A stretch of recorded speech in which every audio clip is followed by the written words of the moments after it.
আজকে তো অনেক পছন্দের একটা ইফতারি খাওয়ান, আজকে মনটা বুড়া খাইম আমি। আমার পছন্দের একটা ইফতারি খাওয়ান বানাইছে আজকে। আরে মনটা বুড়া খাইম আজকে, পেটটা বুঝিয়া খাইম, পেটটা এরকম বড় বানাইলাম। ইফতারিটা তোমার জন্য জায়েজ না, কেন জানো? এই ইফতারিটা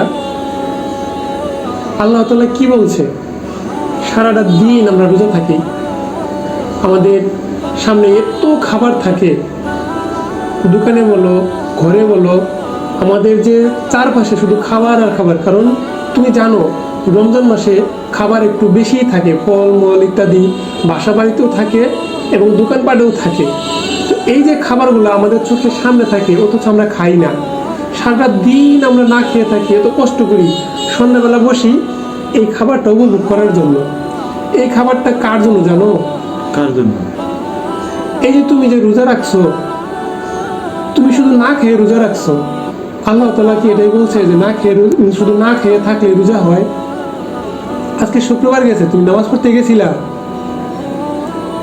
আজকে রমজান মাস, শুক্রবার গেছে, তুমি নামাজ পড়তে যাও নাই, তুমি একদিনও তারাবি পড়ো না। তাহলে তুমি একদিন তারাবি পড়ো না, তারপরে তুমি আজকে শুক্রবার গেছে রমজান মাস, তুমি নামাজ পড়ো নাই, তাহলে এই যে তুমি শুধু সেহরি খাইছো, ভালো খাওয়ান পেয়েছো, তুমি খাবারটা খাইছো, আর মনে করো যে লোক দেখানো সারাদিন তুমি না খেয়ে থাকছো, থাকার পর এখন আবার সন্ধ্যাবেলা আল্লাহ তাআলা রিজিকে যতটুকুই আমাদের মানে রিজিকে দিছেন, আমরা গরুর মাংস দিয়ে খিচুড়ি রান্না করছি, যতটুকু আমাদের সমর্থ, তো এখন তুমি এটাকে মানে গ্রাম নিয়ে তুমি মনে করো যে একেবারে নিজে উৎফুল্ল হয়ে গেছো যে কখন তুমি খাবে। এই যে তুমি সারাদিন না খেয়ে থাকলে, সারাটা দিন তুমি না খেয়ে থাকলে, আর এখন ইফতারের সময় আবার খাবার জন্য এসে বসছো, তো এটা কি আসলেই তোমার জন্য? বলো তো, তোমার বিবেকে কি বলে? একটা রোজাদার ব্যক্তি কি তুমি আসলেই একটা রোজাদার ব্যক্তি হতে গেলে কি কি গুণ থাকতে হয়? মসজিদে তুমি যদি যাইতা তাহলে তুমি হুজুরের কাছে অনেক কিছু শুনতে পারতা। হুজুর বলছেন যে রোজা থাইকা মিথ্যা কথা বলা যায় না, কারোর সাথে খারাপ ব্যবহার করা যায় না, তারাবি নামাজ পড়তে হয়, 5 ওয়াক্ত নামাজ পড়তে হয়। যেহেতু কাজ করো সেক্ষেত্রে তুমি তোমার কর্মস্থানে একটু বলে তুমি নামাজের ব্যবস্থা করে নিতে পারো। আমরা যতটুকু জানি, আমরা বাংলাদেশে যারা বাস করি, যে কাজের জায়গায় নামাজের জন্য যদি বলা হয় তারা অবশ্যই একটু সুযোগ দেয়, হয়তো বা পরবর্তী কাজটা তোমাকে করতে হয়, একটু কষ্ট হয়, কিন্তু আল্লাহকে খুশি করার জন্য তুমি কি একটু কষ্ট করতে পারো না? এটা কি তোমার পক্ষে সম্ভব না? সম্ভব? যদি সম্ভব হয় তাহলে তো তুমি করো না। আল্লাহ তোমাকে এত যত্ন করে, এত মায়া দিয়ে তোমাকে এত সুন্দর করে বানাইছে, তাহলে যে তোমাকে বানাইছে তার আদেশ তোমার পালন করা উচিত না? উচিত।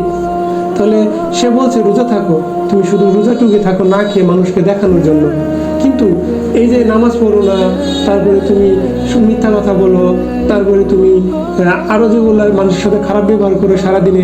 আমি শুনলাম আজকে এক দোকানে নাকি তুমি গ্যাঞ্জাম করছো, সাধারণ কি একটা জিনিস নিয়ে তুমি গ্যাঞ্জাম করছো, গালাগালি করছো। রোজা থেকে গালাগালি করলে আল্লাহ তাআলা রোজাকে হালকা করে দেয়, আল্লাহ তাআলা অসন্তুষ্ট হয়, এগুলো ঠিক না। বোঝাতে বোঝাতে আমি আর পারতেছি না ভাই। তো তোমার কাছে আমার আরো অনুরোধ থাকলো আজকের থেকে, তুমি এখনো সময় আছে, তুমি এখনো নিজেকে শুধরানোর চেষ্টা করো, আল্লাহর পথে চলো।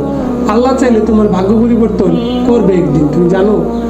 এই যে তুমি টাকার পিছনে দৌড়াইতেছো, সারাদিন শুধু রোজা রাখো, আর তুমি মনে করো কাকে ঠকাইবা, কার কাছ থেকে 2 টাকা আনবা, এই 2 টাকা থাকবে না ভাই। তুমি সৎ পথে চলো, হালাল পথে রুজি করো, দেখবা তোমার 2 টাকা রুজি আল্লাহ তাআলা বরকত দিয়ে 3 টাকাও দিতে পারে। পারে না? আল্লাহ তাআলা তোমাকে জীবন দিছে না? তোমাকে এ পর্যন্ত হায়াত দিছে না? দিয়েছে তো। তাহলে আল্লাহ তাআলা যদি এতটুকু দিতে পারে, তাহলে ভবিষ্যতে তোমাকে ভালো রাখার দায়িত্ব কার? অবশ্যই আল্লাহ তাআলার। আল্লাহ তাআলা যেদিন আমাদের জন্ম দিছে, মানে আমাদের তৈরি করছে, সেদিন থেকে আমাদের রিজিকও তিনি ব্যবস্থা করে দিয়েছেন। হয়তো এই ঘরে থাকুক, যার ঘরেই থাকুক, যেখানেই থাকুক, তিনি কিন্তু আমাদের রিজিক নির্ধারণ করে দিছে। তাহলে এই যে তুমি মনে করো যে এই কাজগুলো তুমি এখনো শোনো না, তোমার বয়স কত এখন? 25-26। একটা মানুষের গড় আয়ু কত হতে পারে? 60-70। হ্যাঁ, এরকমই তো হয়, তাই না? ধরো আমি মেনে নিলাম কিছুক্ষণের জন্য, যে তোমার বয়স 70 হতে পারে, কিন্তু 1 সেকেন্ডের ভরসা নাই, হতে পারে। তো তোমার যদি 25 হয়ে যায়, থাকে আর কত, 40, 45 এরকম। কিন্তু 40-45 তুমি যে বাঁচবে তার কিন্তু ঠিক নাই।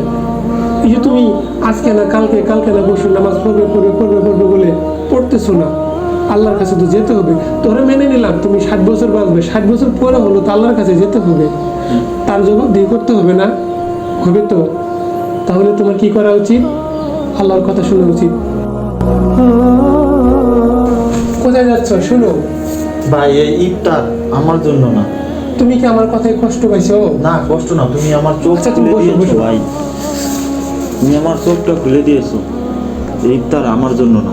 ইফতারের সময় কাউকে অভুক্ত রাখা উচিত না। সে যদি একজন হিন্দুও হয়, তাকে ইফতারের সময় আসলে তাকে ইফতার দিতে হয়। তুমি যদি আমার কথায় কোনো কষ্ট পেয়ে থাকো, তুমি আমাকে ক্ষমা করে দিও, আমাকে মাফ করে দিও। না না, কষ্ট না ভাই, কোনো কষ্ট না। আমি এতদিন যা করছি ভুল করছি, তুমি আমার চোখ দুইটা খুলে দিয়েছো। তোমার অনেক অনেক ধন্যবাদ ভাই। এখন আমি আল্লাহর পথে চলবো। আমাকে ধন্যবাদ দেওয়ার দরকার নাই। তুমি যে নিজের ভুল বুঝতে পারছো, তুমি আল্লাহর কাছে তওবা করো, আল্লাহর পথে চলো, তুমি আল্লাহর কাছে ভুল স্বীকার করো, আল্লাহ তোমাকে সঠিক পথে নিয়ে যাবে। ভাই, আমি তোমাকে কথা দিলাম, আজকে থেকে আমি হালাল সব কিছু মেনে চলবো। 5 ওয়াক্ত নামাজ পড়বো, রোজা রাখবো, তারাবি করবো। আমি আর কখনো এরকম ভুল করবো না। প্রিয় ভাই ও বোনেরা, আমার মতো এরকম ভুল আপনারা আর কখনো করেন না। আল্লাহর পথে চলুন, 5 ওয়াক্ত নামাজ কালাম করুন। যারা এখন এই যে রমজান মাস চলতেছে, এখন রোজা রাখতেছেন কিন্তু তারাবি নামাজ পড়েন না, কারোর সাথে ভালো ব্যবহার করেন না, এরকম খারাপ ব্যবহার থেকে বিরত থাকুন। আল্লাহর পথে চলুন, দেখবেন আল্লাহ আপনাদের উপর অনেক রহম করবে। হ্যাঁ, ও ঠিকই বলছে। ওর ভুলটা বুঝতে পারছে। ওর মতো যারা ভুল করতেছেন, আমি তাদেরকে বলতেছি, হাত জোর করে বলতেছি, এরকম ভুল পথে যারা এখনো আছেন, ফিরে আসেন, মহান রাব্বুল আলামিনের কাছে ক্ষমা চান এবং আগামী দিনগুলা আল্লাহর হুকুম মেনে চলার চেষ্টা করেন।